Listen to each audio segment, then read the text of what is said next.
To our council meeting. Today is Tuesday, October 8th, 2024. We welcome everyone here. We will begin with an opening from Council Member Catherine Buse. Yeah, I actually had my opening prepared before I saw that we had a representative here from CAPSA, but I wanted to just shed a little light on the fact that October is Domestic Violence Awareness Month, and we had a little event here last week where we were just partnering with my day job, which is Cache Valley Bake, and CAPSA and the county, and we were just wanted to have a little bit more awareness and shed some light on this important topic. And so we, if you might have noticed, there's some purple that we have out and about in the patio, or this area that we have between our administrative building and the courthouse, and along the main street here there's purple ribbons and purple storefronts, etc. It's just to shed some light on this this topic, and the whole message is just that this is awareness that you matter, that victims are to be listened to and to be believed, and that we have resources and so many people that care. And I just wanted to bring that awareness to this council meeting, and we have Mr. Boyd here that's joining us that will, I'm sure, give us some more information on that, and some staggering statistics that unfortunately we still have here within our community and within our state. And so the more awareness we have, the better. And so I'm glad that we have Mr. Boyd here that was going to address us, that we still have 1 in 3 women and 1 in 4 men in Utah who will experience domestic violence within their lifetime. And so I'm glad that we can have this time that we can address this issue and let members of our community that need that support and need these resources know. So I wanted to address that, but also I wanted to lead us in the Pledge of Allegiance. So if everyone will please stand.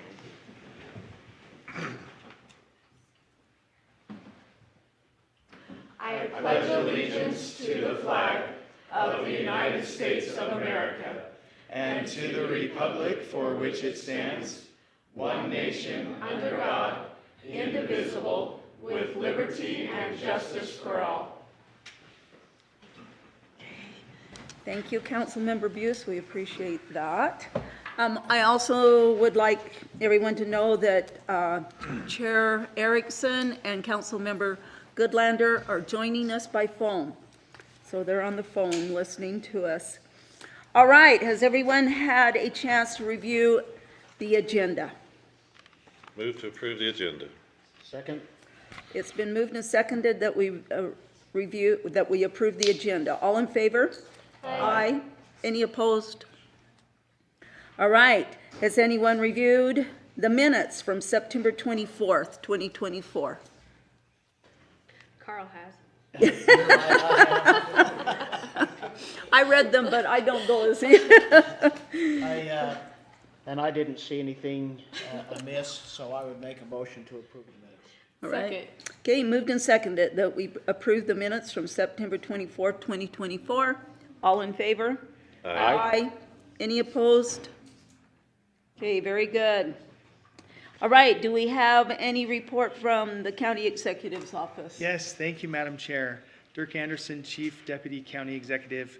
We have no appointments to propose to the council tonight, but we just wanted to say thank you to Wes and all of his staff and the council and Micah for all of the efforts to be pulling together the budget for 2025, and we look forward to continuing to work with everyone to get a solid budget for everyone, a balanced approach. So thank you, that's it. Okay, great, thank you. All right, moving down to items of special interest. Mr. McBride and Mr. Rodriguez are here to talk about a gift to community presentation, right, from Intermountain Healthcare. Wonderful. Plug in here. We'll get plugged in here. Good evening. Thanks for having us here. I'm Brandon McBride. I'm the hospital president at Logan Regional Hospital. And my name is Emilio Rodriguez. I am the marketing and communications manager at Logan Regional Hospital. You guys are going to need to like drag your... Okay. Do you want to drag that over? I'm not entirely sure how to drag that over. Just to the top.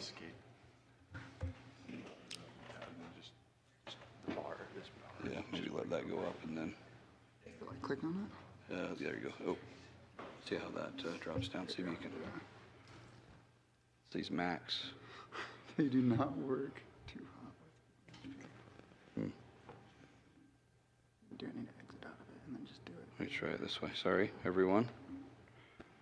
Yeah, it's not showing up on the monitor. It looks like it's probably set up on a dual monitor or something. Maybe Yes. we- Yeah. Maybe if we just do that one. Yeah, that might work better, and then we can drag it over that way.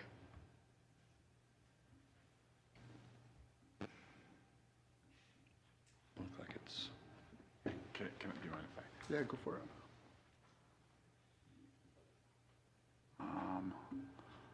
Okay. I'm not sure why it's not pulling up now. Interesting. If you guys just want to get started. okay. That sounds good. Well, sorry for the technical difficulties. It's great to be here with you tonight. Emilio and I wanted to come and just provide an update on some things that are happening at Logan Regional Hospital, and also share a little bit with you about what we reported in the spring in our annual report to the county on our tax exempt status. So we'll share a few slides with you, and if we can't get those to come up, that's okay. I think we can just talk through what we have here. One of the things that we want to make sure that our friends at the county council know and understand is that as an organization, our mission 100% is to make sure that we're meeting the needs of the community. And our goal as an organization is to, maybe I'll swap you and you can. Our goal as an organization is to make sure that we can provide the community with the absolute best clinical care possible and the best experience possible, and make sure we do it at an affordable cost. And that's part of our mission of helping people live the healthiest lives possible. And Intermountain Health, for those of you that know the history of Intermountain Health, we initially there were 9 hospitals that the Church of Jesus Christ of Latter-day Saints gifted to Intermountain Health at the time, called IHC Health Services. And the charge that the LDS Church gave to Intermountain Health was to be a bold and model health system for the country. And that's really what we're trying to do, is to ensure that we can create new care delivery models and do it at a much more affordable cost for the community. So one of our main goals as an organization is to move more into what's called proactive care. And proactive care, what that includes is us we call it getting upstream and being more proactive in the care that we're providing to our community. So rather than waiting for patients to need hospital care, we want to be proactive in getting them in to see primary care and doing at-home care so that they don't need to present to an ER for diabetes management, because that's been managed more proactively prior to them coming to the hospital. And as part of that, we're changing the financial relationships that we have with our insurance companies so that we as a health system can take on the entire risk, both the financial risk and the clinical risk for the population that we're serving. So that's something that's really important to us, again, to be innovative and bold in trying to lower the cost of care while continuing to provide great clinical outcomes. We are a not-for-profit health system and hospital, and so again, as I mentioned earlier, our mission includes ensuring that we can provide the best care regardless of our patients' ability to pay. And so no one will ever be turned away for services at Logan Regional Hospital based on their ability to pay. We will always ensure that we provide the best care possible and then work with them from a financial assistance and charity care perspective. And I'll talk about that a little bit more here in just a few minutes. A few highlights for Logan Regional Hospital, just as a background, kind of giving some size and scope for our hospital. We have about 1,100 hospital employees, caregivers. We have 146 licensed beds. We're a level 3 trauma center. We're the busiest level 3 trauma center in the state of Utah. We have dozens of medical and surgical specialties, and we have now over 400 physicians on our medical staff, which is just continuing to grow year over year as we recruit more and more physicians to the community to meet the needs of the growing community. Recently, we had the opportunity to open up a new patient tower, and I know some of you may have been there at our ribbon cutting event in early August. We're really excited about the new patient tower. The new building is a 4-story, 120,000 square foot building that primarily houses inpatient services. So for those of you that are familiar with Logan Regional Hospital, if you're looking at it from the front, kind of on the northwest side of the campus, the 2 original patient towers that were built in the late 70s, those house primarily inpatient services. The new patient tower that we built, we will move all the inpatient services from those 2 buildings into the new patient tower, and our scheduled move-in date for patients is October 23rd. So we're a couple of weeks out from actually doing the actual patient move-in. And that'll be for all of our medical, surgical, ICU, pediatrics, transitional care unit, which is our skilled nursing facility that we have in the hospital, and then also our behavioral health unit. And we are planning to expand our behavioral health unit, which provides care for those needing behavioral health and mental health services on an inpatient basis. We're expanding from 7 to 10 beds. And while it doesn't sound like a huge growth in number of beds, it is about a 40% increase, and that's going to allow us to keep more patients in the community that need inpatient behavioral health. We transfer about 250 adults a year out of Logan Regional because of bed availability. And unfortunately, bed availability across the state is just becoming tighter and tighter. Although Intermountain Health at Altaview Hospital in Salt Lake City and Sandy is planning a 94-bed behavioral health expansion in the coming years, and that's going to free up a lot of capacity across the state for behavioral health services that we're really excited for that capacity to be added throughout the state. At Logan Regional Hospital, we deliver just about 2,000 babies a year, just to give you a little context around volumes. Last year, we performed about 7,300 surgeries at the hospital, and then another 3,000 in the ambulatory surgery center, which is actually not part of the hospital. It's a separate entity, but associated with the hospital. And we had just about 31,000 emergency department visits this last year as well. And we are growing tight on capacity in our emergency department, and that'll be one of the next projects that we're looking at as far as expanding our ER to ensure we have enough capacity for the community. I know you can't see this picture. This is a picture of our hospital board. Just wanted to acknowledge the incredible hospital board that we have. They do it on a volunteer basis and provide great direction and support for the hospital and act as ambassadors for the hospital to the community. And we have a great board that does a fantastic job supporting our efforts at the hospital. I wish I could show you this slide. And again, apologize for the technical difficulties.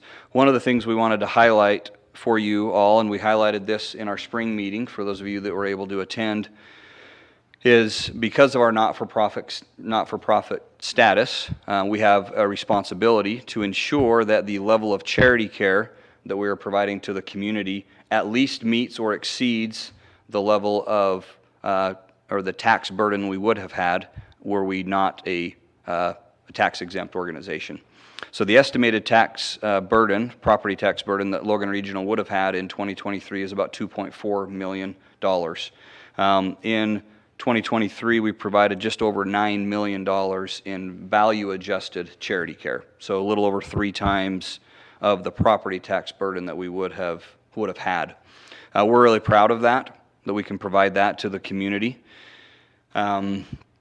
And what that value-adjusted number means is it's the amount of charity care, or it's the amount of money we would have been reimbursed, not the amount we would have billed. So I want to be really clear on that. It's value-adjusted, meaning if we had a billed service at $100, but we would have only collected $50 or $60 on that billed service, that value-adjusted number takes that into consideration. And so it's adjusted down to account for what our payer mix would be, what our insurance companies would actually pay us. And again, this is a pure charity care number. It does not include bad debt. So bad debt is a completely different bucket. So this is a pure charity care where someone came to the hospital, we provided services to them, they met criteria for financial assistance, we applied that and reduced their bill or completely wrote off their bill because of their household income and the level of charity care that they qualified for.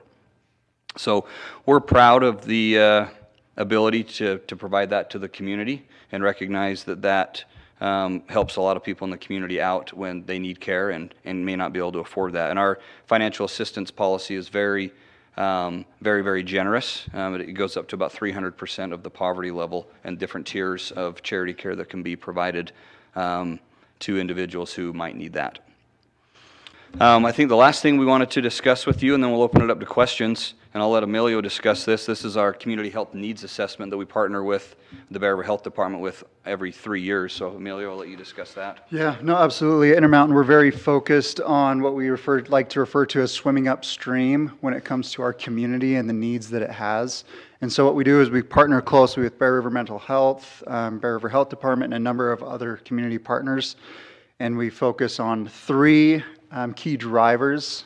And the three focuses that we're really focused on this year is to improve mental well-being, improve chronic and avoidable health outcomes, and address and invest in social determinants of health. And again, we're doing that in help with a lot of our community partners, which we're incredibly grateful for, and also coordinating those efforts with our community health team within Intermountain. And so we're grateful that we get the opportunity to help and support our community in swimming upstream to help resolve some of those health issues. And before we get to the questions, I will make sure to get this presentation to Micah so you can kind of see visually what we've been talking about. Okay. Any questions for us? Mark? More of a comment. Yeah. First, we apologize for the technical Well, difficulties. that may be on our end as much as anything, so sorry about that. Yeah. But seriously, I'm incredibly grateful for the work you do. Thank you. Specifically this summer, the expertise and service you provide to our community has been personal, positive impact for me. I hope to not visit your ER near as much in the next few months, but grateful for the service and access to care. Thank you. For what you do. I appreciate that. Thank you very much. I will echo that too, because there's some personal issues, and we've used those services, and we appreciate it very much. Thank you. Thank you. Yeah, we appreciate that, and we consider our relationship with the county to be very, very important. And as we work together, we understand it's completely a two-way street to make sure that we're working together to identify needs in the community and ensure that we're providing best access that we can and the best services possible. And there are certainly areas that we're working on. We have some gaps in GI services. Recruiting physicians for gastroenterology is really challenging right now. We're fortunate we have another physician coming this coming summer. And we have some what's called locum physicians that are essentially part-time, and they come a week a month. We have them filling in for GI services, and we're also growing our interventional cardiology services, and we're really excited about that and recruiting 2 new interventional cardiologists to be able to provide. We already do open up balloon type procedures and stents, but we're recruiting 2 more cardiologists to be able to expand that service. So hopefully in the next 2 to 3 years, we'll see expanded cardiology services as well. Very good. Any other comments, questions for Brandon and Emilio? I will just echo the thanks and appreciation for all you do. I happen to sit on the board, and I do see all the work they do for those people who cannot pay for that health care, and they still get exceedingly good health care. And so that is awesome that is part of our county here. So thank you. Thank you. Appreciate it. Yeah, thank you very much. Thank you. Yeah, thanks for letting us be here tonight. We appreciate it. Okay, thanks. Thanks for coming. All right. Mr. Boyd. Tell us where you're from and what you're doing here. Yes, my name is James Boyd. I am the Chief Development Officer at CAPSA. As a nonprofit domestic violence shelter, this month we are celebrating October being Domestic Violence Awareness Month. Catherine has done a great job today as well as the other night representing both the county and her employer. So instead of going through the stats that she shared, I'd like to actually share a story. And it's in our annual report. If you would like a copy, I can get you a copy. We've shared it with the council. But on page 5, there's a story of a mother and her 2 children. And this is just one of the stories of someone we helped. And she was in an abusive home. She was trying to hide it from her children because she didn't know what to do. She kept picturing, if I leave, I'm going to end up being homeless. I don't have a job. My family's not local. I really don't know what I'll do. But one night, her husband strangled her in front of her older daughter. And she realized, I can't hide it anymore. I need to get out. And so CAPSA, being in our community, having signs in many of the bathrooms of the different restaurants and businesses you visit, she was able to find out about CAPSA. And she called our crisis line and spoke to the caseworker. It took multiple sessions to create a safety plan. How do you leave? How do you leave safely? And they determined that when he is out, she just needs to take a few supplies, it's a birth certificates, IDs, and just flee. And he was out one day and she just fled. And she came to CAPSA. Unlike many shelters across our state, there's 15 other domestic violence shelters. CAPSA is a zero turnaway shelter, meaning that if someone's in our community, we will have a place for them. We utilize hotels. Last year spent over $80,000 in hotels, which some of that came from funding from the county, the ARPA money. But we will put someone up in a hotel, so she could just come. She didn't have to worry about setting an appointment. She just came. And she came to our shelter, and she was there for a couple of days, and she just slept. She said she hadn't slept in months because not knowing how safe she was. But then she started working on an action plan. And our emergency shelter is a homeless shelter for victims of domestic and sexual violence. And so it's short-term housing. So in there, we're trying to work on action plans and safety plans. And we identified she needed to find a job so that she could then find housing. And so she was able to go out and apply and secure a job at a call center, a local call center. She was so excited. She went back just excited because she could see how she could afford an apartment. And so she worked with her caseworker. They identified some apartments that she could budget for and afford. She went out, she applied for these apartments, and during that process realized that her husband had been using her credit, and she had her credit ruined. And so she went from cloud 9 to just devastated, going, am I going to be homeless, or do I need to return back to this abusive partner? But again, CAPS is different than many organizations across our nation even. And we have a very robust housing program, including we own 21 homes ourselves. And we were able to say, no, we got you. Let's show you where you can move into. You can come into our housing. You can stay up to 2 years, and you can work on building plans, safety, working on your credit. And we have this model to help her. And I'll let you finish the story because it's in the annual report. And there's 2 other stories in the annual report. But this is a story of 3. Last year, we helped 2,429 individuals. We're going around from city to city, and in each city, we'd actually say, okay, in this city, Logan, this is how many people we helped. In River Heights and Nibley, we were able to say, this is how many people came. But Cache County's a little bigger. We did help. We can give you the number. We helped 2,327. So 119 didn't come from our county, that live in our county. But these are individuals that often work here, worship here, shop here. So really, the 2,429 people are people from our community. And these are stories after story of people who need help and are able to get support because of CAPSA. When I came in, I got some compliments on CAPSA, and my answer is CAPSA is only a reflection of our community. CAPSA stands as one of the best in the state. We had the lieutenant governor and governor touring the other day, and they kept saying, this is the model, this is the model. But this is only the model because our community supports it. So we're running a marketing campaign that we plan to run for several years, that you matter. And it really has 3 messages. One is to survivors that they matter, but also to those who support this work. You matter. You matter to the lives of the people we help. You matter to making this happen. And then finally, it's the staff that work at CAPSA. Their work matters. And so we asked the council to sign this before. We took a photo. We're going to share this on social media so our community knows that this community supports them and that they matter. So my last real ask is, Catherine brought it up, there are businesses in our community who have went purple, who want to show their support. Please show your support to them. Thank them for, walk down Main Street, walk down Center Street. If you see purple, it's probably because they're trying to help us. And this might be ribbons on the glass, or they just had to put all their purple attire up in the front window. Say thank you and let them know that their support matters. Thank you. Any questions that I can answer? Again, what you do is vital to many people in our community. It's a shame that it has to be that way, but thank you for being there and for what you do. Thank you for y'all's support. Thank you. Thank you. Okay, thank you. All right. Stephen, let's go ahead and do the discussion of the proposed fee schedule update.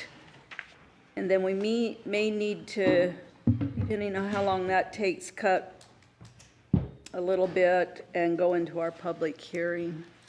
But go ahead, Stephen, thank you. We'll just see if this works for me. I think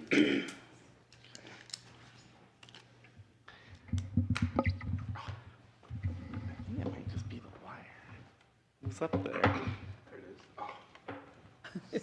Touch it, I think is the key.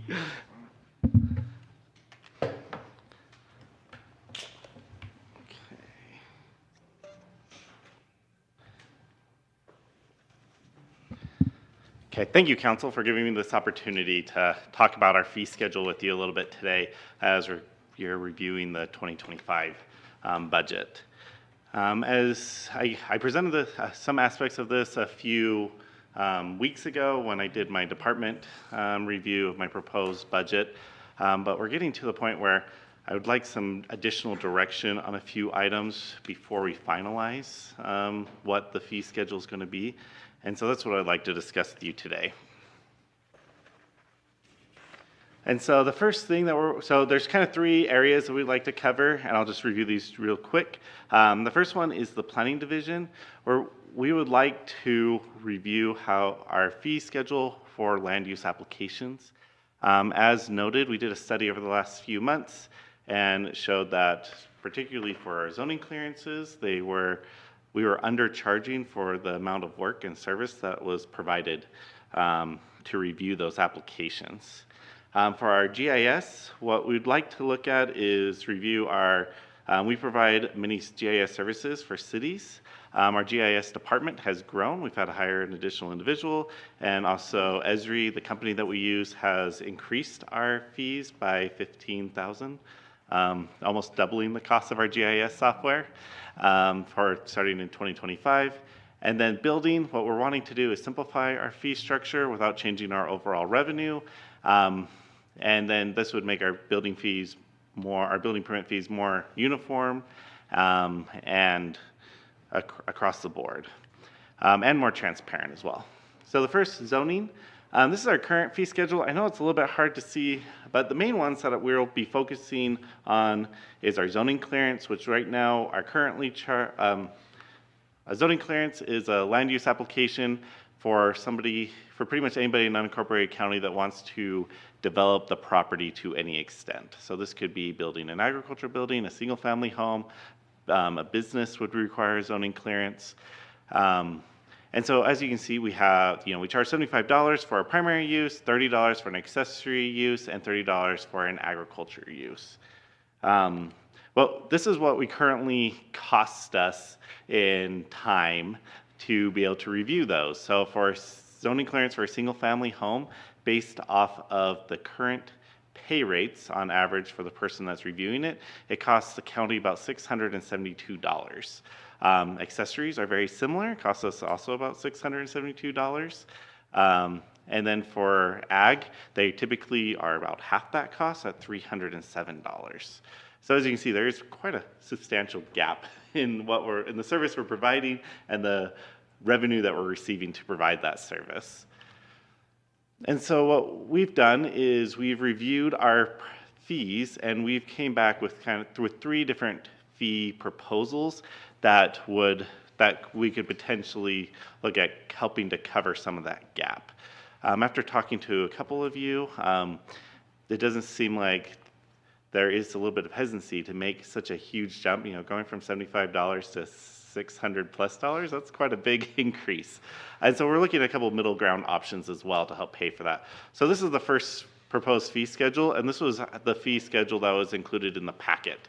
So the first, for the zoning clearance, primary use, right now we charge $75. We would like to update that to $250. For the accessory use, right now it's $30, $125, and then for agriculture, go up to $100. The other thing that we wanted to add is a third review of an additional $50. Essentially, if we provide feedback on multiple times, and they keep coming back with either incomplete plans or don't quite resolve all of our comments.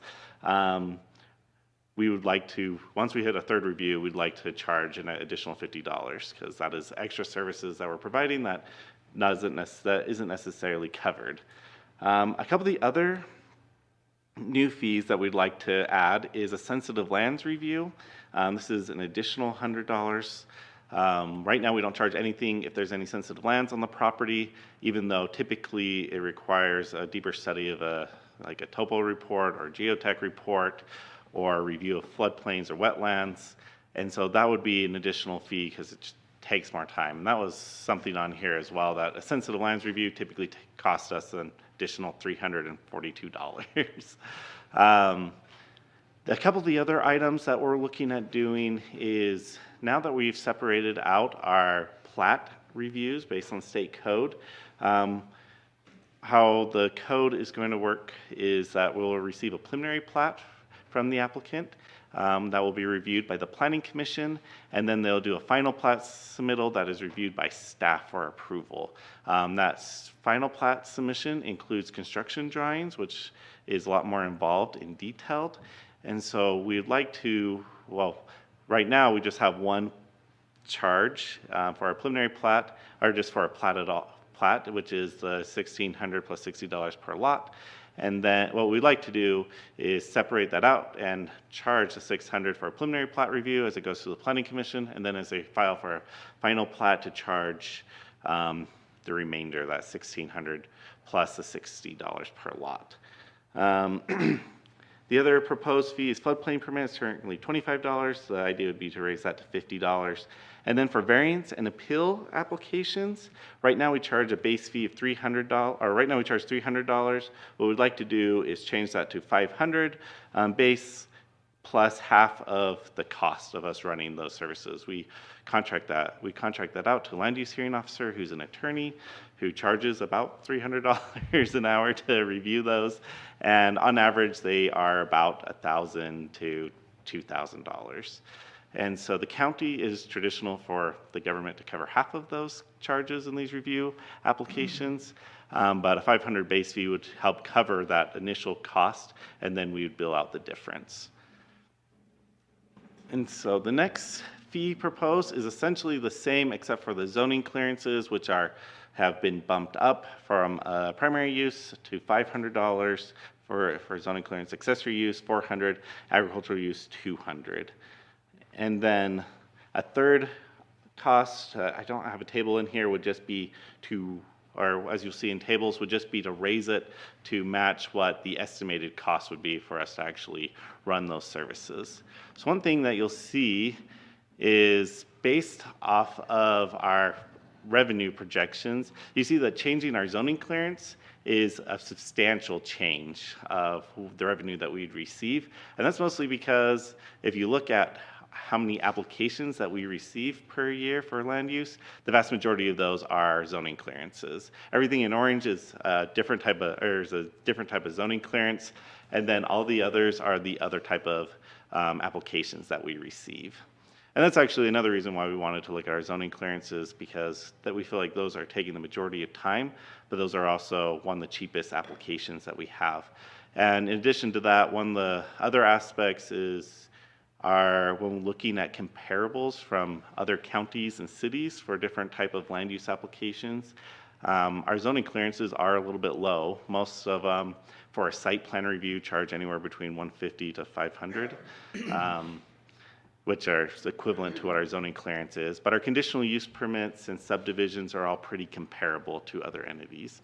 And so this year, what I would propose, or what I would like to do, is at least do the proposed fee 1 schedule, and to evaluate that to see how our costs are going. We've taken some steps to become more efficient in our zoning clearance review as well, which I think will help mitigate some of those extra costs above and beyond that. And that also, I mean, even with this proposed fee, you can see that's a 233% increase of cost.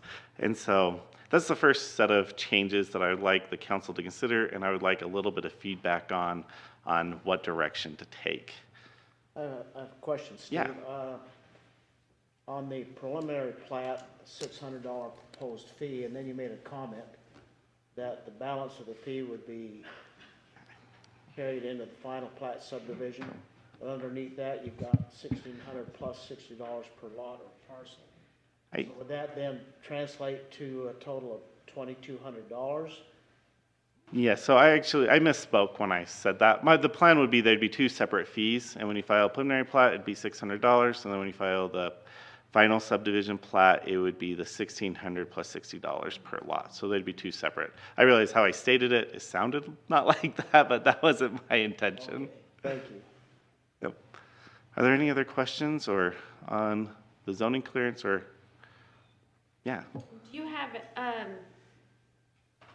have any idea based on like this year's numbers of, you had a chart of the zoning clearances that you did, the difference in revenue you'd have?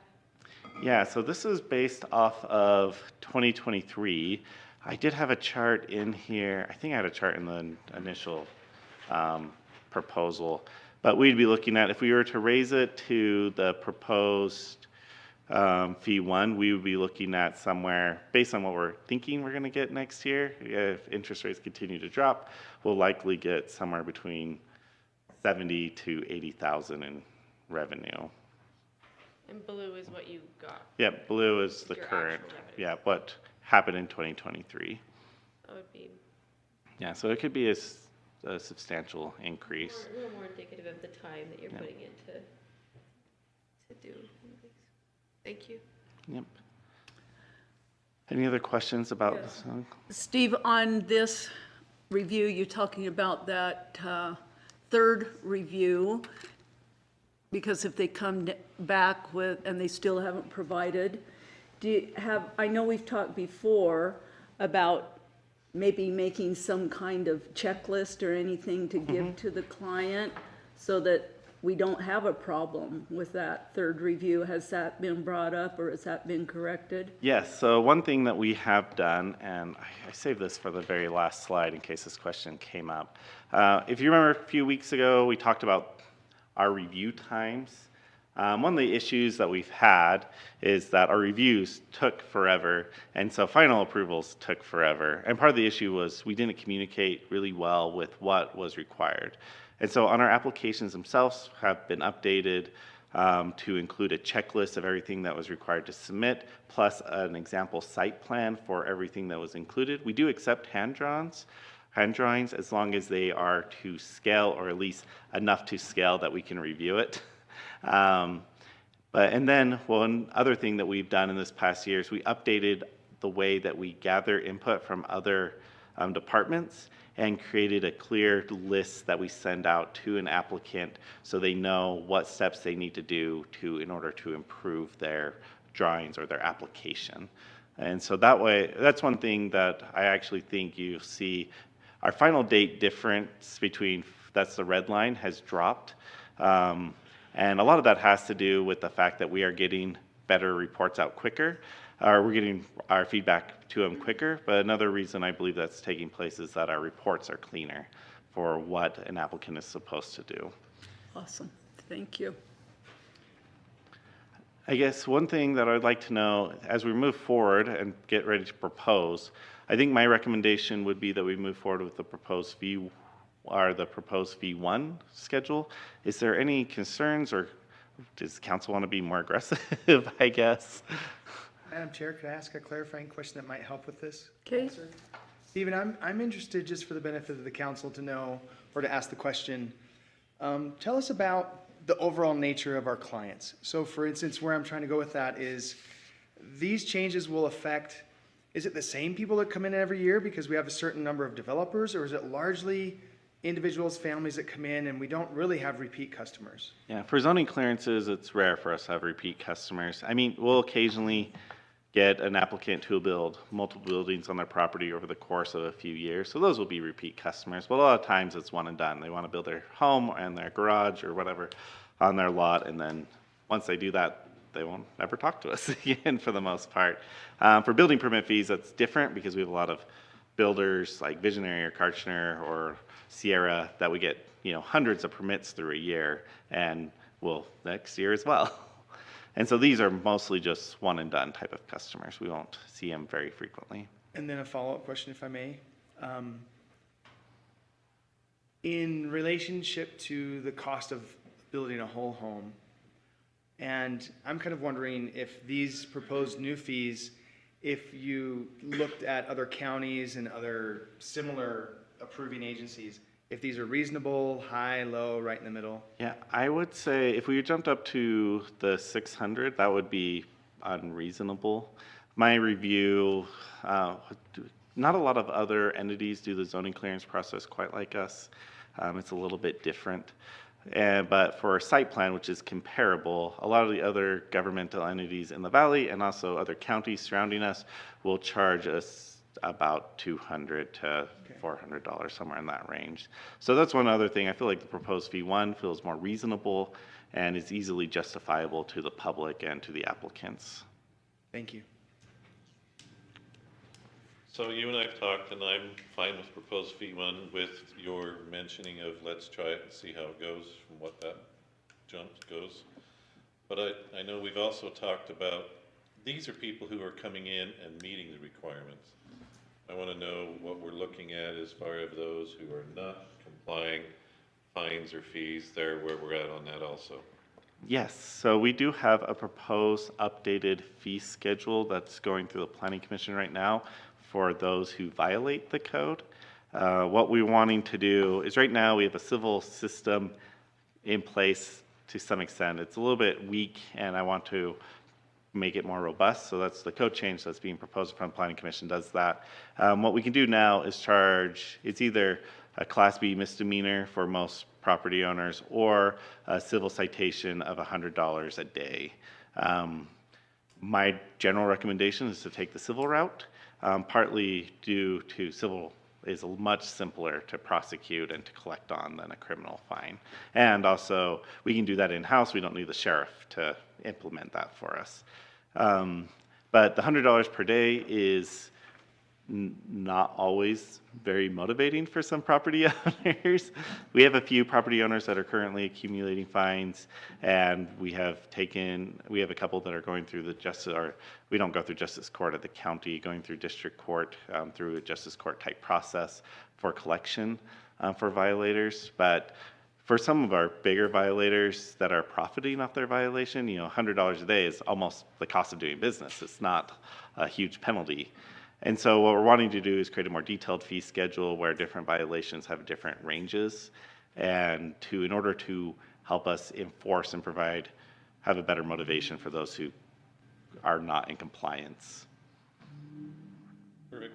And so hopefully the council will see that. We were going to review it more in Planning Commission last week, but we ran out of time. And so we're hoping to have it before the council here in the next few months. Dave and Sandy, do you have any questions or comments that you'd like to make? No, we're good, thanks. Okay, very good. Okay, perfect. So the next one we'll go through is building. And you'll actually see that building fees are on the agenda today for approval, and we'll go through why that's the case. So fees update. The main thing that we're wanting to do is we want to restructure our whole building fees. Right now, if you try to calculate your own building fee, you have to go to a different table through ICC. You have to look at your size based on the valuation of that type of structure, based off a table not adopted by the county. And then you go through that whole system and you calculate your fees, and it makes it so each fee is different. If you build homes that are very slightly different, their fees could be very different. And so what we're wanting to do is simplify our fee structure and make it more transparent. And also we're implementing a new software, and the new system will be much easier to calculate within the new software. That's one reason why we're recommending to update them as soon as possible, or as soon as the council feels comfortable, because we'd like to implement the software here pretty soon. So this is the example of what we're looking at for what the different fees will be. Our building permit fees are pretty comparable to those in the county and lower than some, like Hyde Park, for instance. Their fee schedule is more expensive, and they do them for North Logan and Hyde Park, but we're pretty comparable with Logan and Nibley when we've looked at it.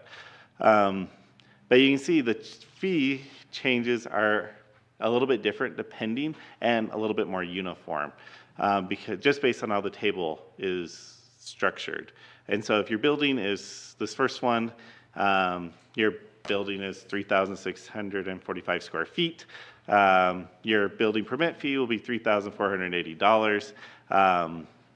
And that's based off of, it's a little bit hard to see, but there's that table that has your calculations for how we value your building. So essentially, we will look how much your main floor is, your upper floor, basement, garage, square footage, and then times that by the associated number to get the valuation per square foot. And then on the table, there will be, if your home is valued for between like 300,000 to 400,000, and then your building permit will be this fee, plus an additional, state allows us to do a plan review fee, which for residential, we do 15%. The state code allows us up to 65%, which is what we do with commercial because they're much more complicated to review. And so as you can see, as you go through these, depending on the home size, that the structure, the fee will vary a little bit compared to what we currently charge. For one of them, the smallest was, about 3% difference in the fee, and the highest was a 21% fee.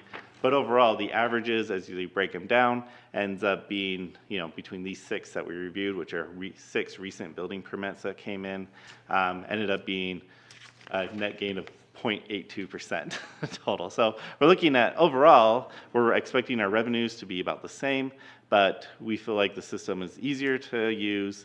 And also, one of the goals of this is to try to make it a little bit more fair. Because one thing that you notice is that the smaller home that was close to 3,000 feet is being charged the same as now as the 3,500 square foot. And one of the reasons for that is that they're essentially the same cost for us to do the review and the inspection. There's not, that extra 500 square feet does not add that much in cost, or no cost, because a lot of the cost is just traveling to the site itself. And so that's on the agenda tonight, and one thing that we'd like to be considered. The next one is our GIS fees. So we talked a little bit about this. Our GIS software has increased in price to about $16,000. The county, because of increased demand, both internally from the public and from the municipalities that we serve, we've opted to hire an additional staff member this year. That was approved in the budget last year. One thing that we'd like to get at today is if there's no issues, we'd like to send a letter out to each of the cities, letting them know of the proposed increase that will likely take place this next year. One thing that we will try to work with them is cities' budgets run from July to June, and so an increase of this sort may not work for them in their current budget, so that's something that we'd want to talk to them about to see if there's a way we can make it work for them as we move forward. But this is the proposed fees. So we currently have our current costs, so data collection and field maps apps, we charge $350 per year per login. We'd like to update that to $400. Storage, we charge $15,000 per year. We want to update that to $2,000. Database servers, we like to update the existing data to $500, and data created from scratch would be $1,500. Web maps, $250 per year. We're updating that. We're wanting to double that to $500. Custom reports and additional requests. Currently, we charge $45 per hour. We'd like to do $150 with a 2-hour minimum. And then technical and support training, that's $100 for up to 5 hours per year. Ours currently, we want to update that to $500 for up to 5 hours per year. And then we want to add a couple new costs. One of the problems that we constantly run into is that municipalities will hire a third-party consultant who wants access to our data and our maps, and currently we don't charge anything for that, and it becomes a little bit time-consuming, so we'd like to add a fee for that, and then also additional use of AGOL organization accounts beyond the online mapping. So this is what it will look like for different municipalities if we did increase the fees. As you can see, we don't provide these services for every municipality. We do provide some basic GIS for everybody. As you see through the parcel viewer, everybody has their zoning maps online, master plans online, those type of things that they pay for through the countywide services. So these are additional services above and beyond. So there are a couple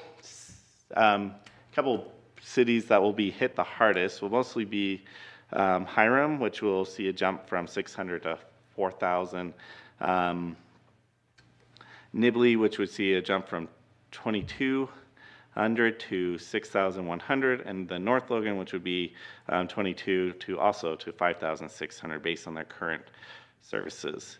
So like I said, and one thing to point out is that our total revenue would jump to 21,000. This makes up about 4.6% of the budget. Our total proposed budget for GIS for 2025 is 464,000, and so this would cover about 4.66% of that, of those costs. So we feel like it's a reasonable. We provide a lot of services and manpower. That's something when I worked in Nibley, I always felt like the GIS department was great to work with and provided excellent service. However, that being said, before we adopted this, we'd want to notify each city of these proposed increases and be able to work with them. Because like I said, North Logan's sitting here today, and this is the first time they probably heard of it.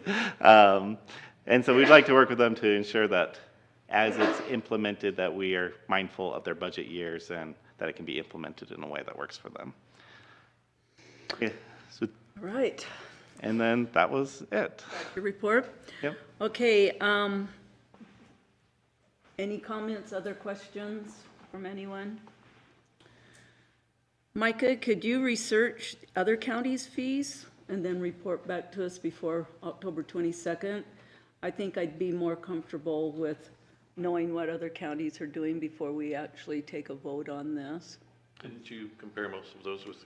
Yeah, I have a spreadsheet that does some comparables that I can.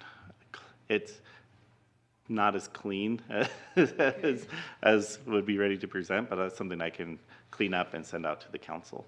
That'd be Because I good. met with Steve, and that was one of my concerns, but I also know that we're behind, so again, we wanted to be in the middle range of not the most expensive, but not the least expensive either, so I think you pretty much got that, don't you? Yep. Okay, Thanks, Stephen. yeah, thank you. It's a lot of work. For sure. Okay, all right. Then shall we put off approving this until the October 22nd, or? I think council feel most of the fee schedules, I don't think it's ready to be approved. Okay. We're just we have a ordinance for the building permit fees that's on the agenda tonight. And everything Okay. else we are hoping to have approved with the budget for this next year. Okay, Stephen, tance you. All fees have to be approved through ordinance. Okay, awesome. Okay, thank you. Thanks. All right, we're well past our time for a public hearing, so we're going to move on to a public hearing. We're going to discuss a permanent community impact fund CIB grant for a feasibility study for a new Cache County Senior Center. Who's addressing us on that? All right, Alma, thank you.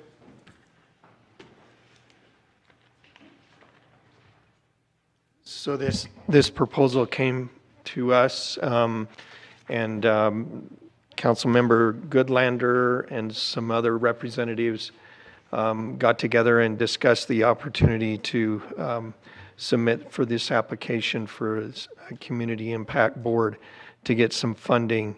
What we want to kind of do tonight is have at least a brief discussion about some other possible financial scenarios, other ways to fund it.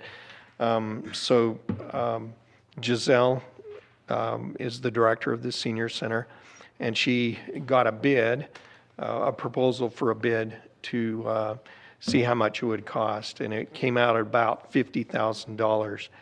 The impact board has a 50% match, so the county would have to come up with $25,000, and then if we're funded, we would receive $25,000, so that would cover the $50,000 that would be the cost of the feasibility study. And what they're doing is looking to see, what the future of the senior center is. It's growing.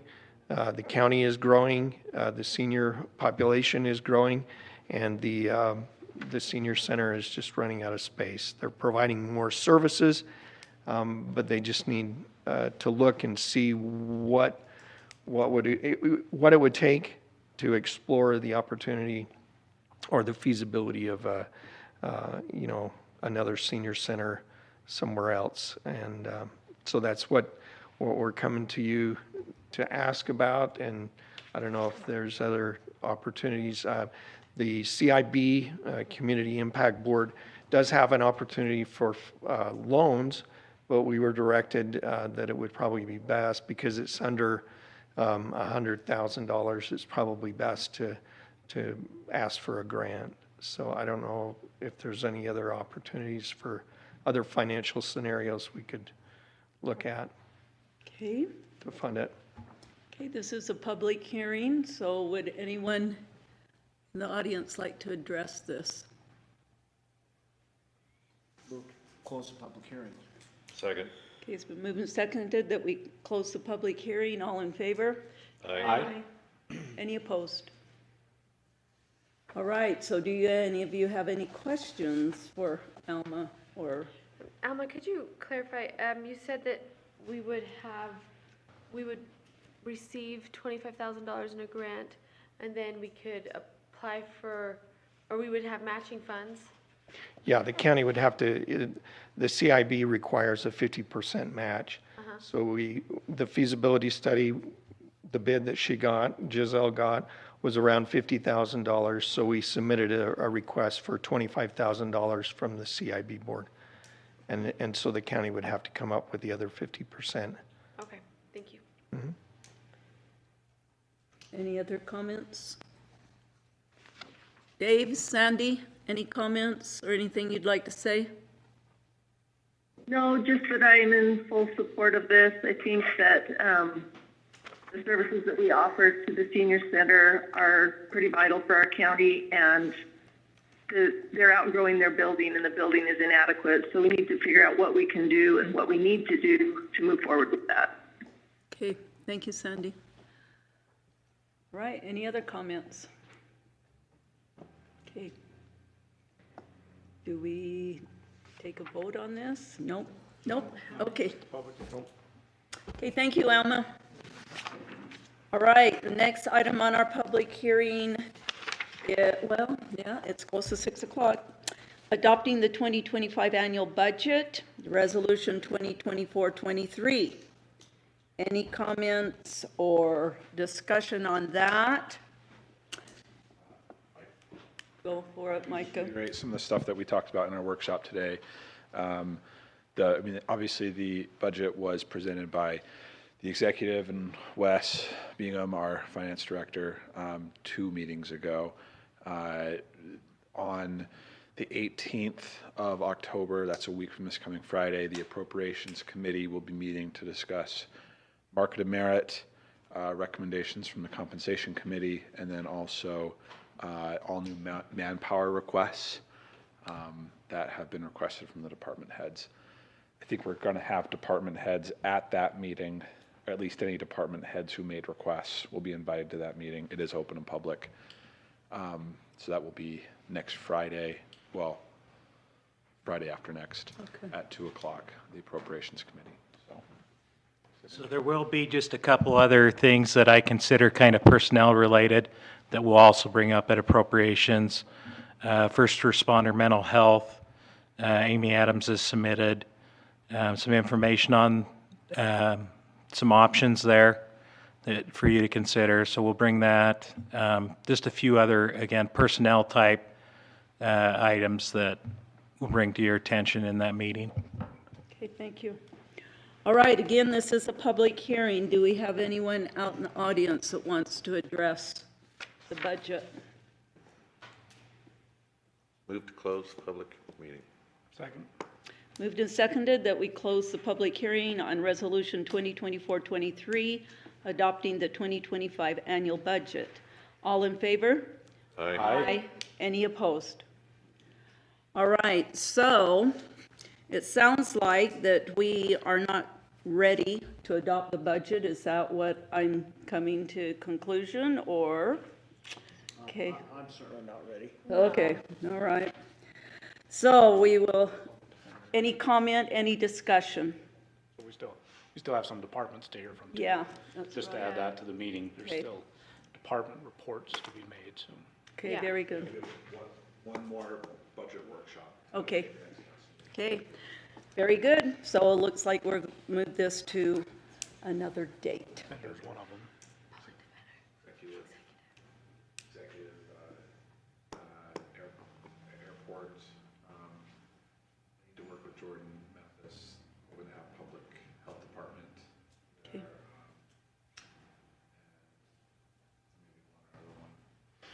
Okay. Very good. All right, thank you, everyone. All right, let's go back to 6D. RAPS funding request for indoor recreation center feasibility study. Stephen, you're back on the podium there.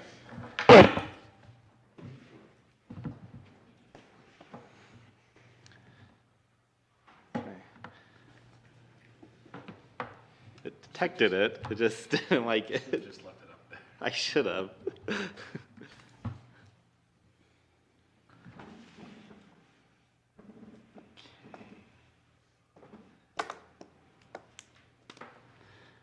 Okay, well, I don't know if this is gonna work, but most of this was included in the packet that I put within the box. And so we can just cover some of the key points from there, even though it doesn't seem like the presentation itself is gonna work. But at least I'll be able to have it for my notes. And I can send you it after the meeting as well. So just a quick, here's just a brief history. For the 2024 RAPS, a $250,000 was requested to do a full indoor recreation center feasibility study to support a recreation, or support the recreation needs within Cache County. The RAPS board recommended that $200,000 of that be funded to the Cache County Council. On May 28th, 2024, the council approved $75,000, but open for 5 months to allow staff to get bids and possibly make an additional request.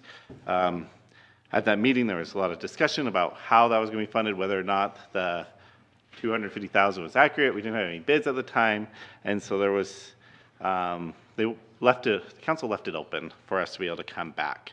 So staff wrote in conjunction with representatives from several cities and with feedback of council members, and then published a request for proposals. The county then received 4 bids for that request, and then a selection committee was organized to review and score each proposal. The committee was comprised of a representative from North Logan, Nibley, Hiram, and there was 2 representatives from Cache County, including myself and Sandy Goodlander. The committee scored all the proposals and recommended that VCBO be selected and to request additional RAPS funds to support the study. So just as we're considering this, county code lays out how we're supposed to review and accept different contracts for professional services.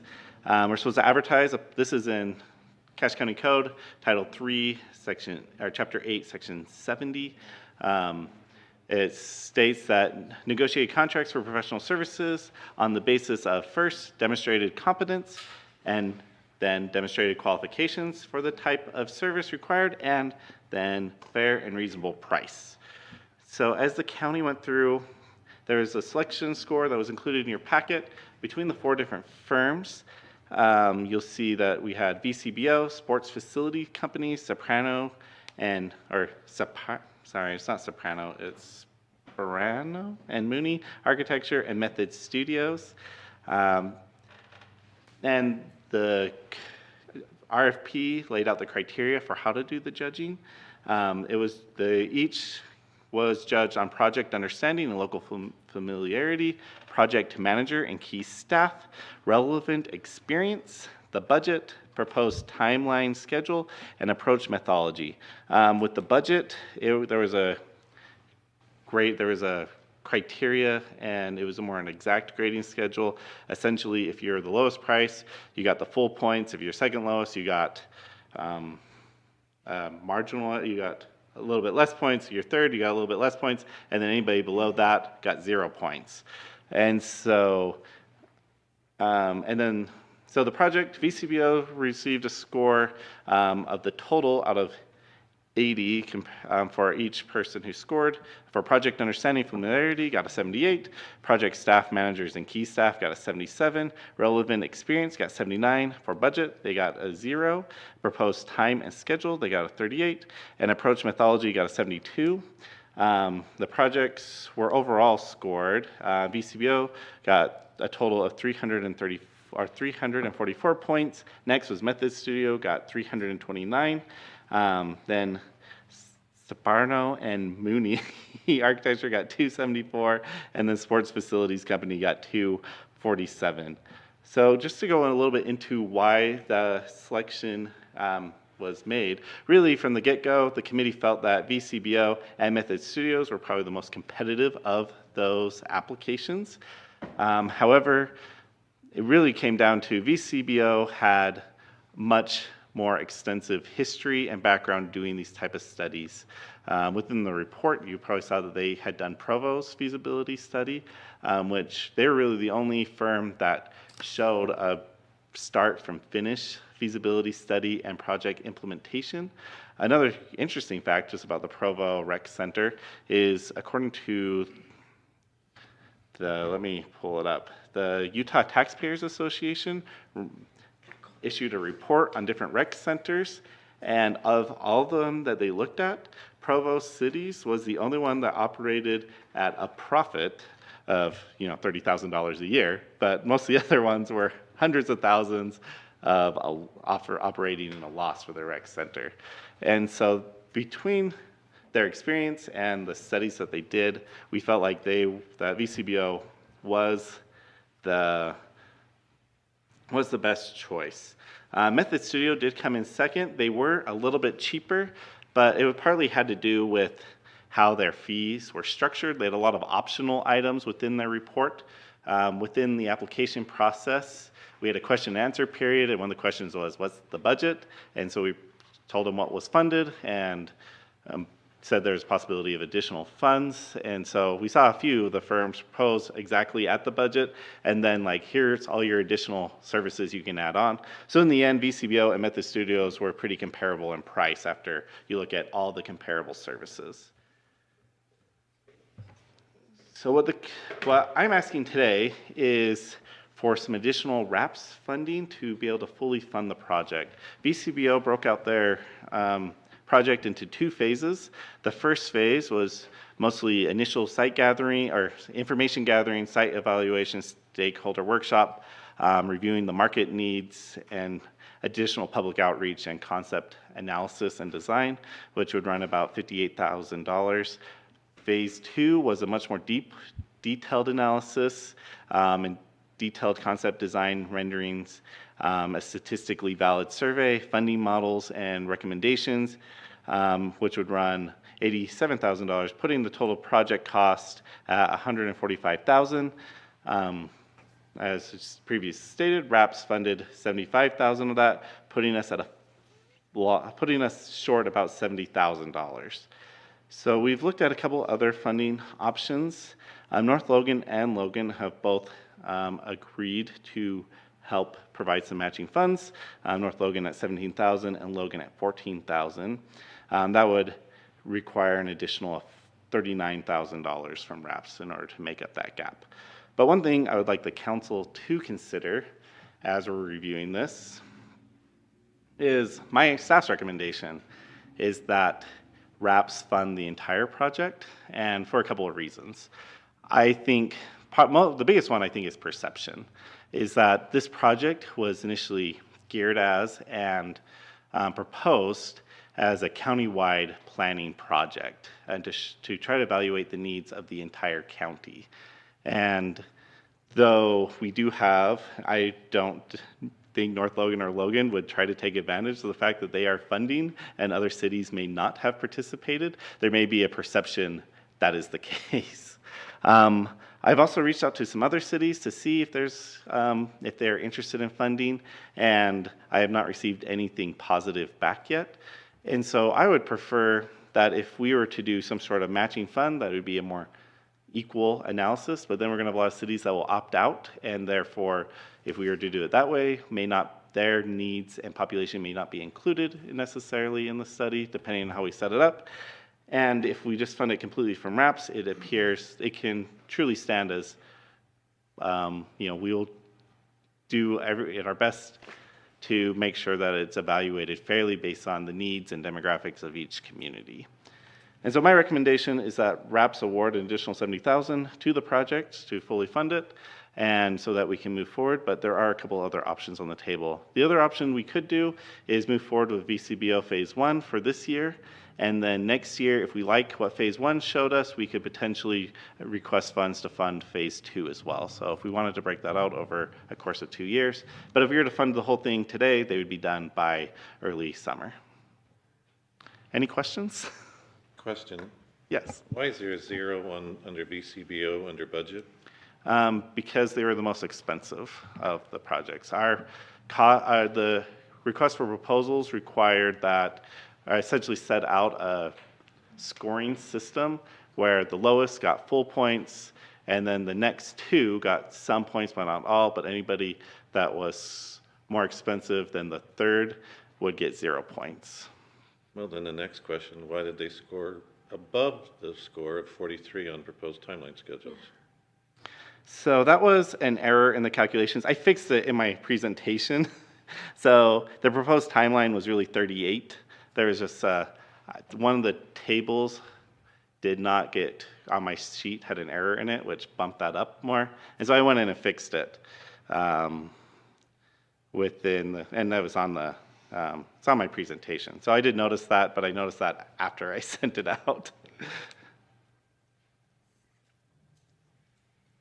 I have a question. You talked about VCBO and their Provo City analysis and work.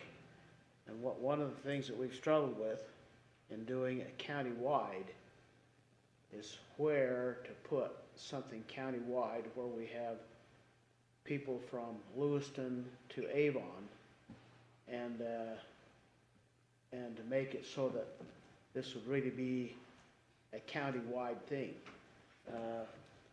And that's frankly one of the reasons why I've struggled with even doing a county-wide rec center in the first place, is because wherever it's located is where it's going to be, where the people are going to be using it principally. And so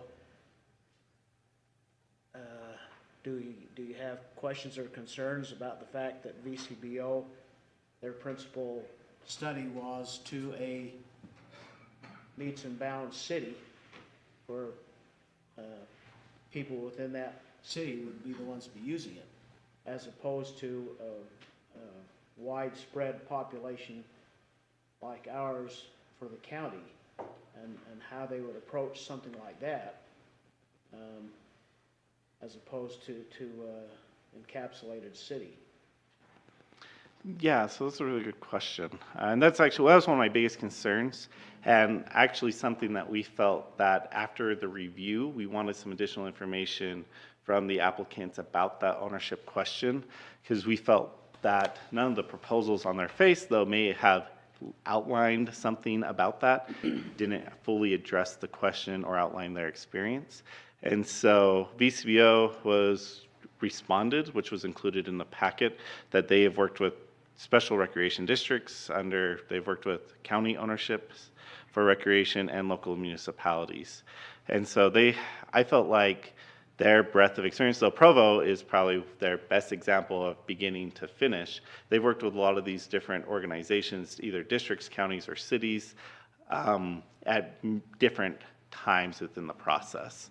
And so I felt like their experience, and that experience was a lot more they had a lot more depth than any of the other applicants in resolving those type of concerns. Because I feel like that is going to be one of the big ones is how, if this ends up becoming something that's feasible and something the public wishes to move forward with, or either the county or other municipalities, what does that look like? And we feel like that is a key question that needs to be answered through this analysis. And we feel like VCBO was one of the best suited to do that. Okay, thank you. Did VCBO have any other identifying traits that met Cache County in other studies they had done, meaning widespread versus a city? Does that make sense? Yeah, so I don't know if anybody had that experience directly. Let me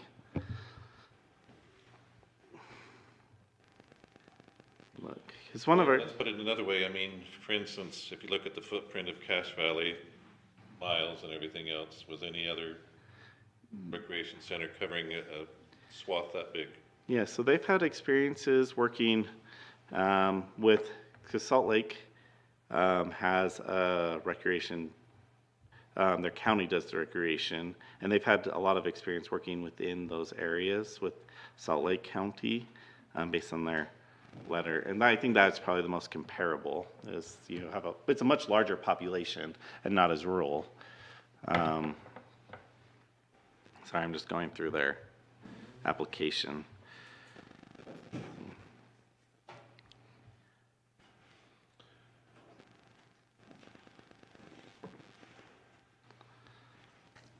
Okay. One of the other things, just so you know, I did check their references, and they were highly recommended by those I talked to. And so they also had a... And another part of that would be as far as management or ownership, if I can put it that way, when you got so many different entities, had they ran into something like that? Yes, so according to the letter that they have submitted, they've worked with special districts, county ownership, local municipalities, and co-owner operations, more so than what anybody else who responded to the question was able to answer. One of the others was able to provide. So, they've, according to what they've submitted, they've worked with recreation districts, including South Davis, I don't even know how to pronounce this, Oconero Park Recreation, Cottonwoods Park, and Alta Canyon. They've also worked with county, Salt Lake County being the big one. And several local municipalities. They also believe they're bringing on a consultant who actually was there's I think 2 or 3 of them had the same consultant, Ballard King Associates, who has done a bunch of projects of very similar review and design for the ownership question. Essentially, Ballard King Associates, they look at demographics and finances and figure out the best way to make a project run right. So in your recommendation as far as funding, did the committee agree with that, or is that just something staff has come back with on the RAPS funding? I have not talked to everyone on the committee about that recommendation, so I'm not sure what the overall committee would believe. My personal opinion is I believe that is more fair to the other cities who may not be in a position to help contribute or may not even want the study to take place, but since it is, that will potentially provide a benefit to them as well. Depending on the funding, how it comes out, whether Correct. It's a benefit or not, so. Yeah. So Stephen, you said one option you thought was to do phase 1, and then see how the results, and if we're pleased with the results before we do phase 2. Yep, that is an option that we could do. And that's actually, when I talked to VCBO about their funding model, and that was one of their ideas, was that if the budget can be figured out, they could provide phase 1, and after that, we can make another decision on whether or not we'd want to fund phase 2 as well.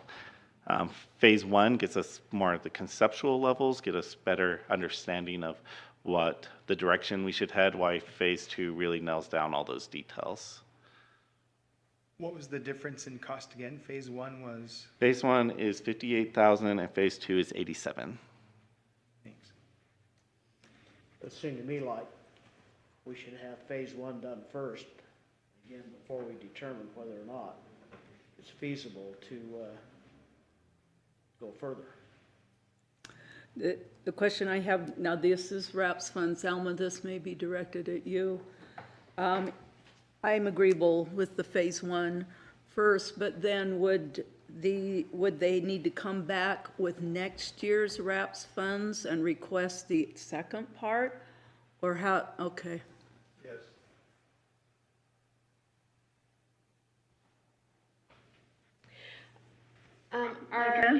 Micah, can I say something? Go ahead.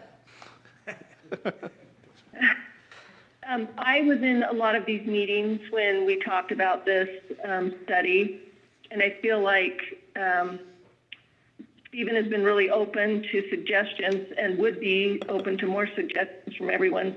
I think that this is such a big question, and I feel like we need to fund the best study that we can have so that we have all the information to make a determination. And the parts of phase two that I think are really important is the statistically valid survey. I think if we don't have that information, it's going to be difficult to really make a determination from just what's in phase one. My recommendation, we already have the $75,000 put aside. We have the other money already in our RAPS reserve. I would recommend funding the whole study. Let's get it done right. Let's get all the information, and then we know what we're talking about when we take it to the voters. And if there's anybody who has suggestions about other things that you want included in the survey, I think we can have that done. But that's how I feel about it. I was going to say something similar, like I don't, breaking it into the phases, I mean, is it worth much if we just do phase one without doing phase two?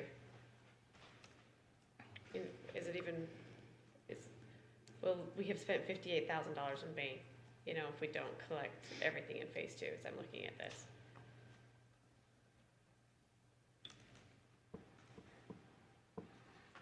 Other comments? Just a second. Responding to a call I got from my.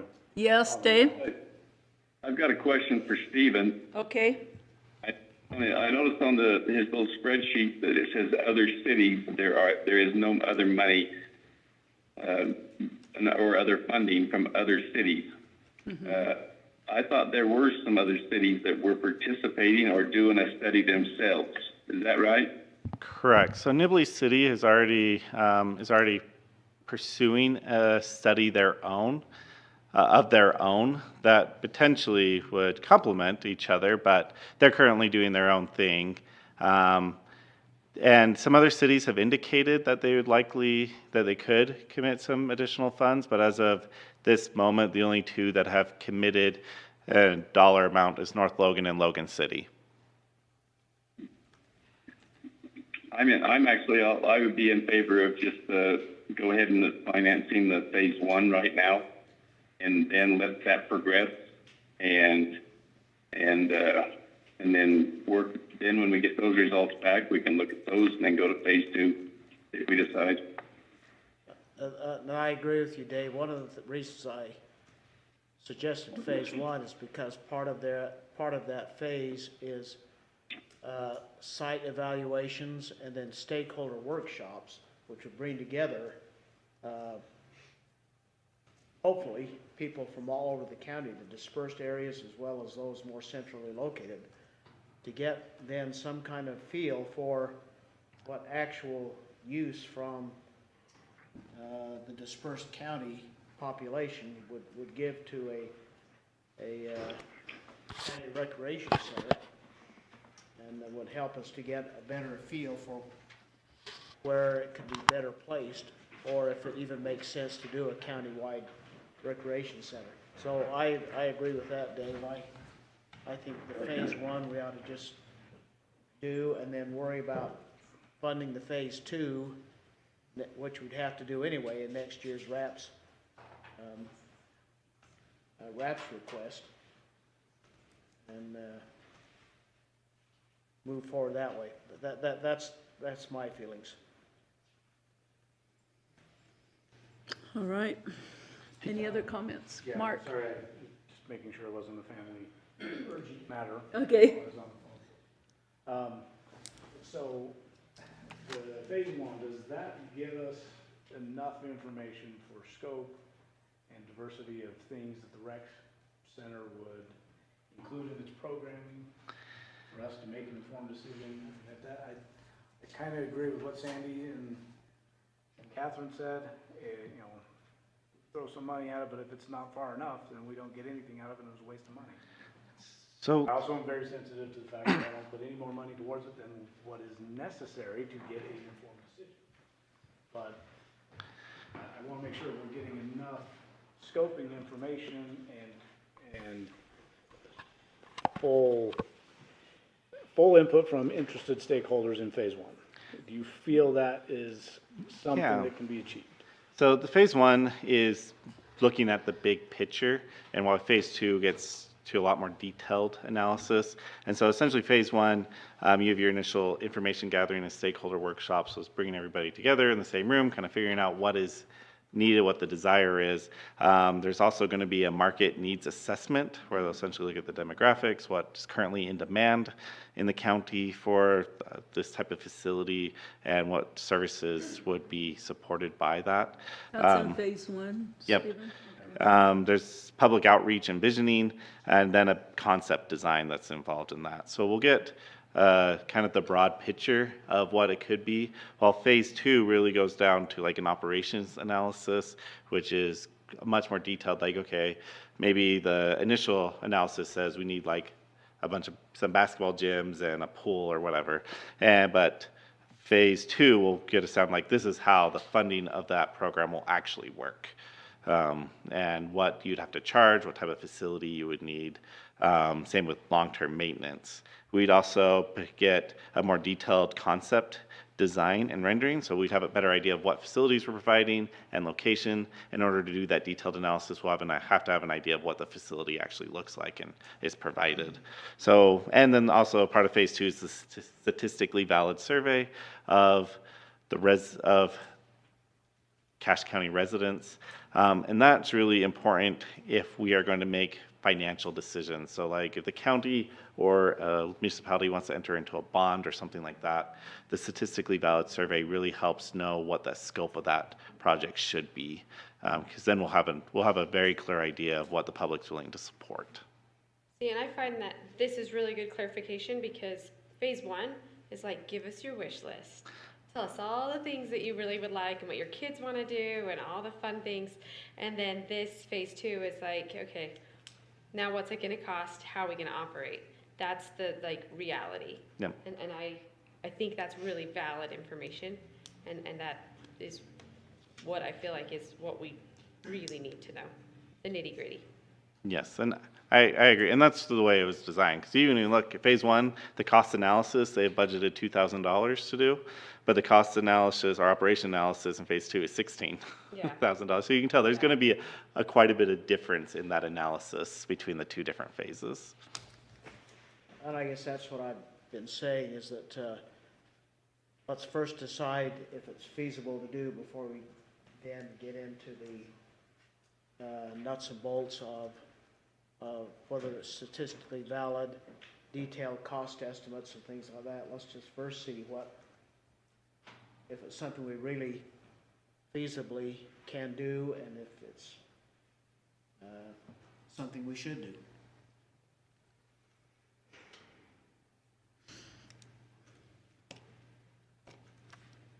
Okay.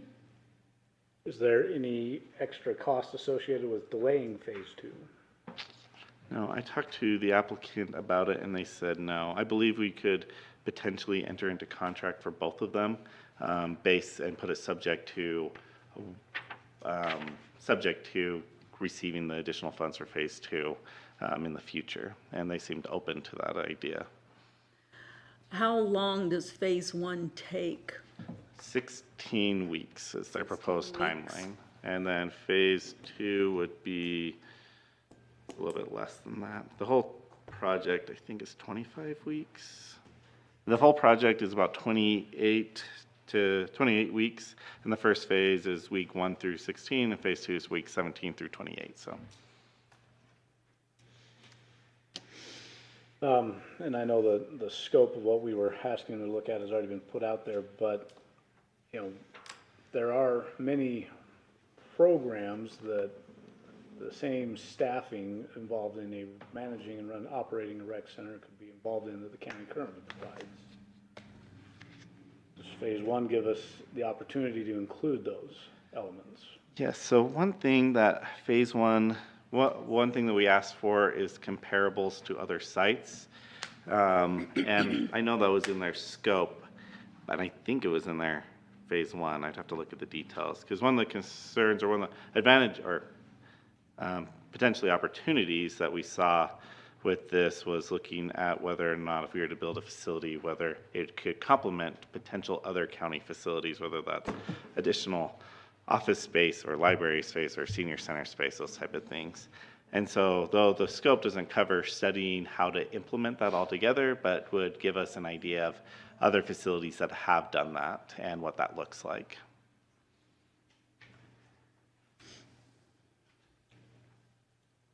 All right. We've got two differing opinions here. Micah, where do we go from here? Haven't seen this. Yeah. I guess we can vote on, I'll make a motion to approve the phase 1 funding, which has already been approved, and the RAPS. And the RAPS funding, the money's already there, and it will give us the foundation we need to determine where we're gonna go from there. And as Steve has pointed out,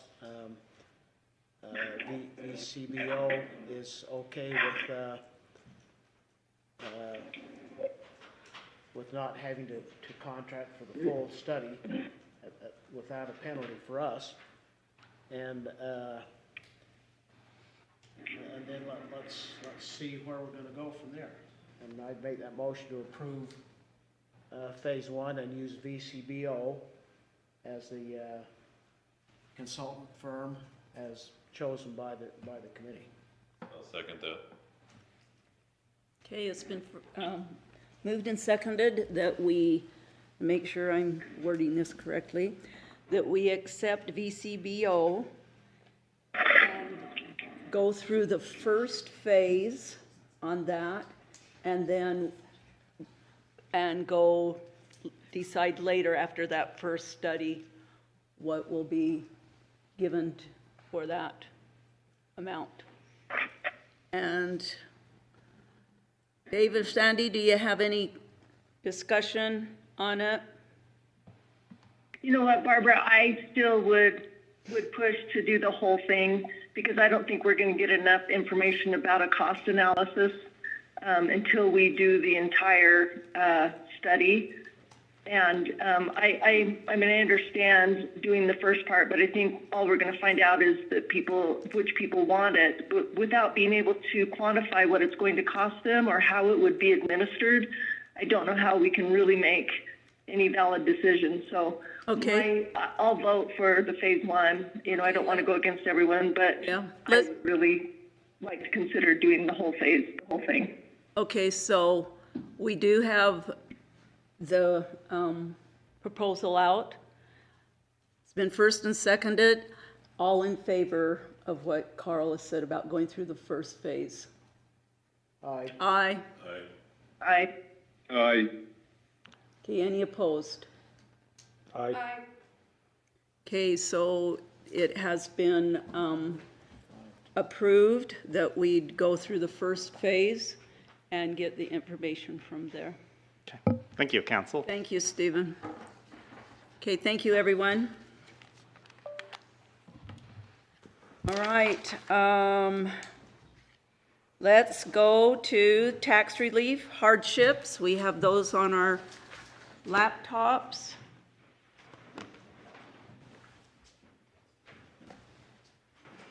And Diana. Good evening, ladies and gentlemen. Good evening. 3 hardships for your consideration this evening. Let's start with the two that have a recommendation for approval. The one ending in 0015. 0015, okay, just a minute, let me find it. Okay, This applicant has come before us since 2021. The income is in the very lowest bracket. It comes with a recommendation for approval for the 4th year. I'll make a motion to recommend approval for the applicant ending in 0015. Second. okay, been moved and seconded that we approve the hardship for 0015. All in favor? Aye. Any opposed? Okay, very good. Moving to the next with a recommendation for approval ending in, oh, that can't be right. Yeah, This is very funny, so they both end in 0015. Aye. This one is an 84, followed by the 0015. The other one was okay, awesome. I'm sorry, I didn't notice that before I started speaking. I knew what you meant. Yeah. Both of them come with the recommendation for approval. The one in 84-0015, she has received tax relief for the last 2 years. She is also in the lowest income bracket, comes with a recommendation for approval. Income has been fully vetted. Move to approve application 840015. Second. Okay, then it's been moved and seconded that we approve hardship for 084, no, is that right? 840015. All in favor? Aye. Any opposed? Thank you. We have one more, right? And then moving to the next one, ending in 0003. This one, we cannot recommend approval as the household is over income, and that is based just on their Social Security, which puts them over the limit, and with the adjusted sliding scale. Do we know how long they've been on the reverse mortgage? How long they have been? Yeah. I don't know, but that was not counted. Reverse mortgage is not counted in. As income. We do not count that as income. So this is based just on their Social Security and a little bit of interest. And in addition to that, they have the reverse. My other question came down to is and it seems by household rather than by individuals, because the other individuals were single. This one is couple. Yes, so all tax relief is based on household income, and that excludes those that are 18 or younger, like if somebody has a lemonade stand or a paper route, we're not allowed to count that.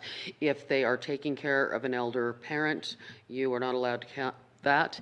If there's a disabled adult in the home that is receiving SSDI, that is excluded from income also. But in this case, it's just based strictly on the Social Security, and there's case law and statute to support counting gross amount on this. Yeah. And this one, I mean, in particular, he came to us in 2019 for a hardship, was denied over income, filed the state appeal, ended up withdrawing it because when they do go to a state appeal on a hardship, they are strictly at the discretion of the legislative body. So the state tax commission will dismiss it, and I have a handful of case law on that. So I don't expect that he'll appeal it again, but like I say, over that income limit that's been set by statute and also by council back in '97, they had directed the auditor's office to adjust that circuit breaker sliding scale each year so it coincides with what that we give for the circuit breaker, the statutory low-income housing abatement. Okay, thank you.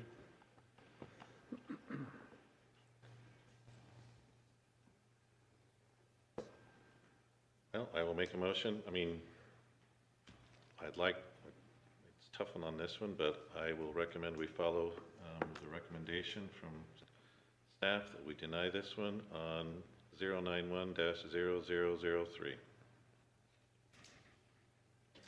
I'll second.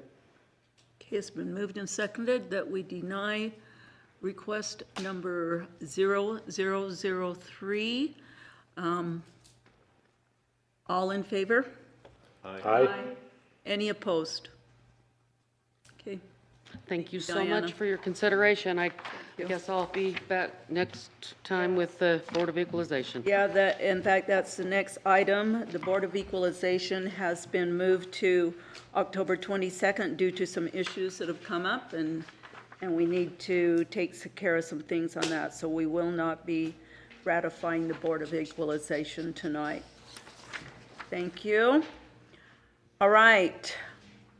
Moving on down to 11A, there's no pending action, and then 11A, resolution 2024-23, adopting the 2025 annual budget.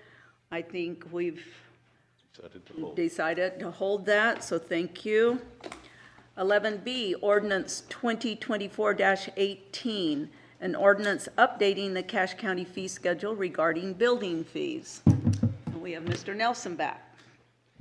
Yes, so I've already gave a brief introduction to this and why we're wanting to do it now. I guess, are there any questions about the ordinance itself?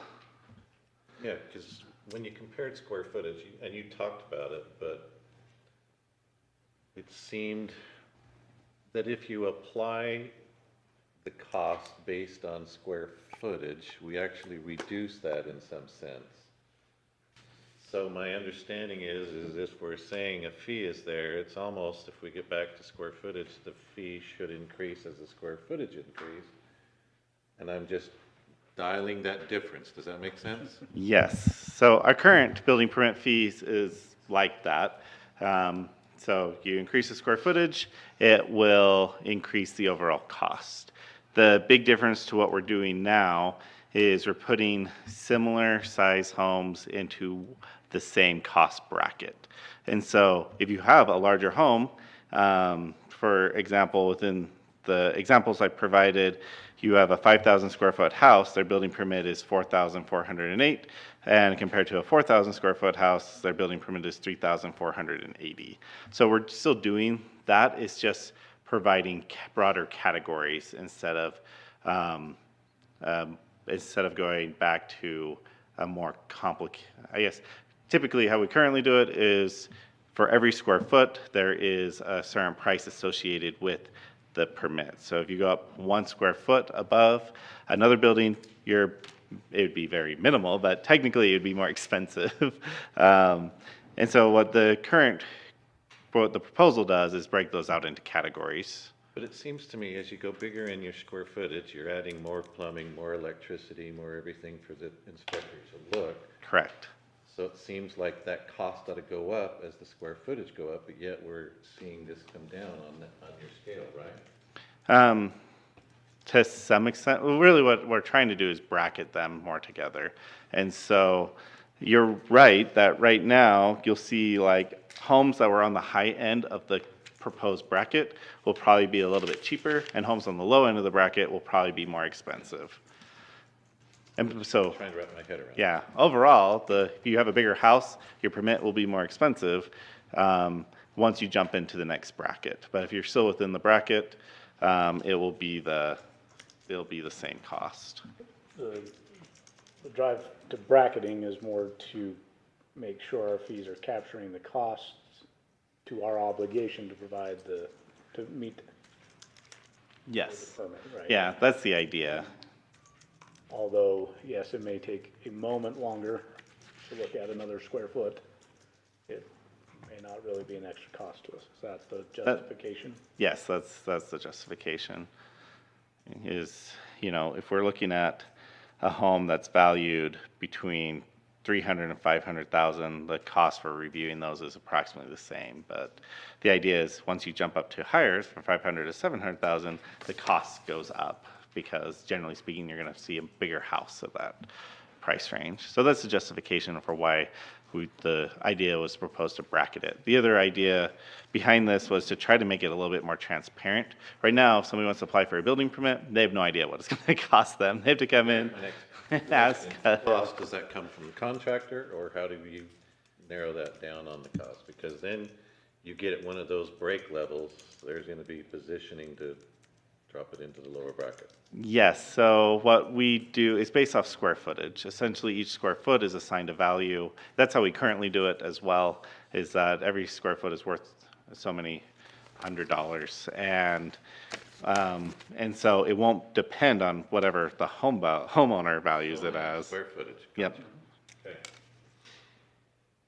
Okay, that was my question. I'm fine with it going forward, so.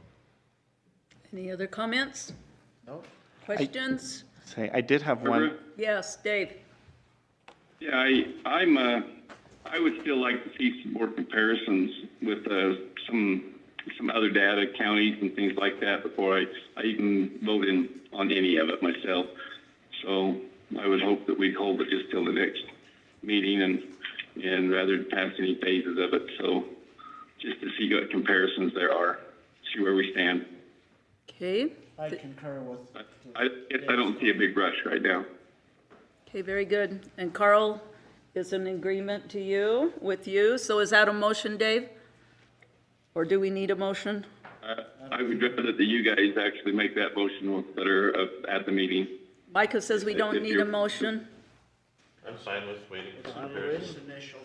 Okay, we're going to wait until next meeting on it. Okay, thank you, Stephen. Appreciate that. You've been doing a lot. Okay, thank you. All right. Other business. I need to read a statement here. Notice of proposed tax increase, Cache County. Cache County is proposing to increase its property tax revenue. The Cache County tax on a 528,000 residents would increase from $318.86 to $382.62, which is $63.76 per year.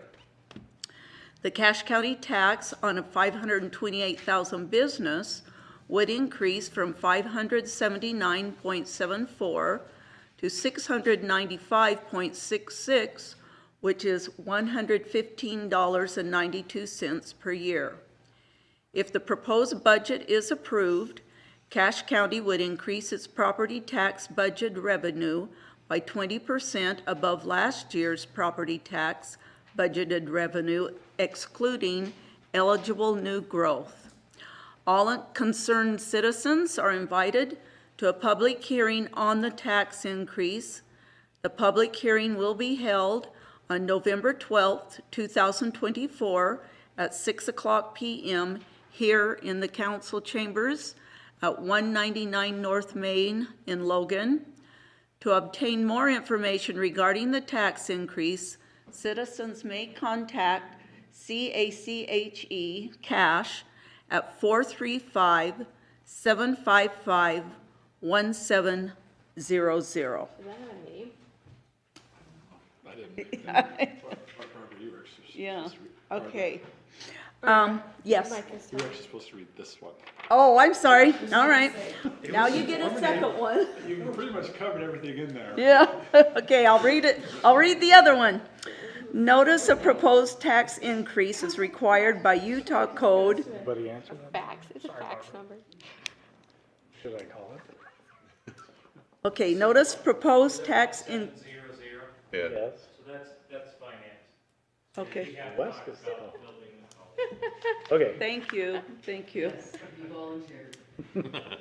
All right, can I go on now? Sorry, Barbara. Okay.